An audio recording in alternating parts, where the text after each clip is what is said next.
தேவனோட வார்த்தை தான் ஃபைனல் அத்தாரிட்டி, இறுதியான அதிகாரம் உடையது.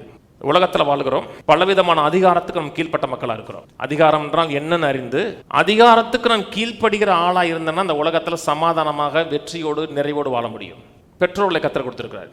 பெட்ரோலுக்கு கீழ்ப்படிந்து நடந்தோம்னா இந்த உலகத்தில் சமாதானமாக இருக்கலாம், நிறைவாக வாழலாம். பெற்றோருக்கு கீழ்ப்படுகிறதே நீங்கள் அடிமைத்தனம் நினைச்சீங்கன்னா வெற்றிகரமாக வாழ முடியாது. ஒரு ஊழியத்துக்கு கீழே கத்தர் வைக்கிறார், அந்த ஊழியக்காரருக்கு ஒரு ஸ்பிரிச்சுவல் அத்தாரிட்டி கொடுக்குறாரு. அவருக்கு கீழ்ப்படிந்து நடந்தோம்னா அதனுடைய பலனை அனுபவிக்கலாம். அப்படி செய்வாங்க.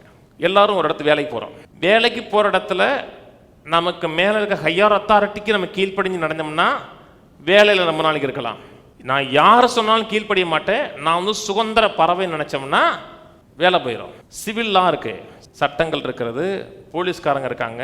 நான் என்ன சட்டம் போட்டாலும் நான் கீழ்ப்படிய மாட்டேன், நான் இப்படித்தான் இருப்பேன்னா நான் சட்டத்துக்கு கீழ்பட்டவங்க கிடையாது, அதிகாரத்துக்கு கீழ்பட்டவங்க கிடையாது நினைச்சீங்கன்னா உங்களை ஜெயிலில் தூக்கி போடுவாங்க.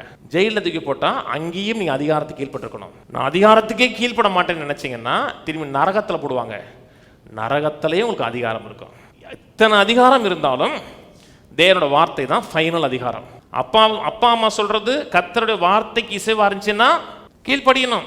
வசனத்துக்கு புறம்பா இருக்குன்னா கீழ்ப்படியக்கூடாது.